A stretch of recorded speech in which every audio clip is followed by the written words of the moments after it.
How many of you have heard sermons about some biblical character and then you leave feeling bad about yourself, like you aren't as good as them and you're never going to be like that? You don't have that kind of faith.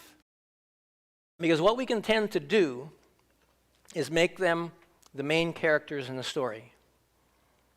You may have heard sermons about Daniel or Shadrach, Meshach, and Abednego, and with exhortations to be like them.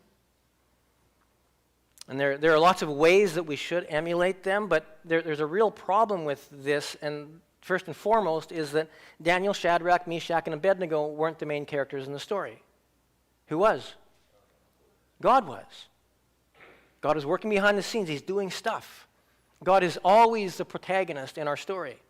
And secondly, when we look at a single-sided story like that, we negate the struggle, the character development that preceded the event. We have no idea of the inner turmoil that they went through. We have no idea how many times these guys failed along the way. We don't see the painful things that they had to endure while their family and their fellow Jews were ravaged by the Babylonians. The only stories that we have of these four are of victory, success.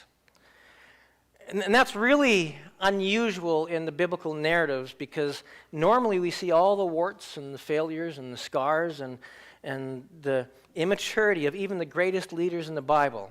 You just have to look at the insecurity of Moses, the idolatry of Aaron, the moral failure of King David. And in the New Testament, the struggles, the relationship struggles that Paul had with Barnabas and John Mark and even Peter.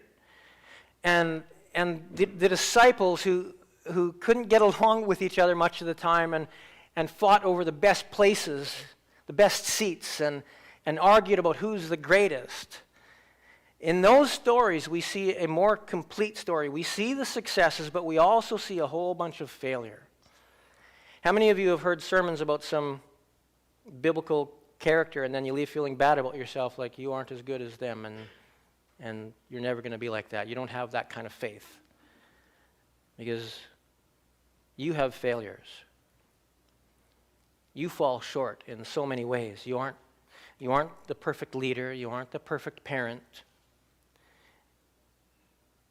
You aren't the perfect child. You aren't the perfect husband or the perfect wife or the perfect disciple of Jesus. You don't have perfect faith. Sometimes you falter. Sometimes you get angry. Sometimes you get frustrated. Sometimes you say things that you wish you didn't say. Anybody? Me. I'm describing myself. There's a real struggle that we have to go through on this earth as we walk with Jesus to become more like him, to become more mature. And it takes a long time. It takes a lot of hard work. It takes cooperation with the Holy Spirit as he chips away at our rough edges, the rough edges of our character. So walking with Jesus is not about the arrival at a destination called perfection in this life. It's about the journey with Jesus and learning from him in the struggles of life how to trust him and how to love God and others better. Remember the words of Jesus that Ruth quoted, and I quote very often, "Come to me." It's an invitation. Come to me, all of you who are tired,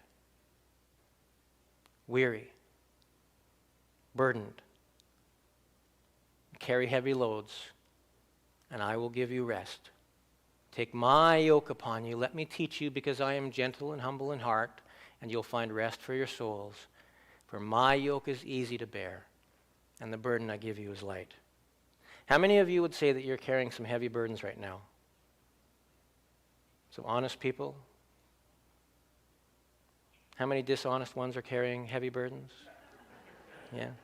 Some people, yeah. I know some of you are in the middle of some really hard stuff right now, because I've talked to some of you and you're tired of the struggle. And you didn't think that life was going to turn out this way, and you didn't think that faith in Jesus was like this. But the truth is, that is, remember Peter said, I think it was Peter, he said, "Why are you surprised at the fiery trial that you are experiencing, as if something strange were happening to you. Because that's what life on earth is. There's struggle. We cannot escape it. And that's why we need faith in a God who is bigger than our struggles. Can I hear several amens there?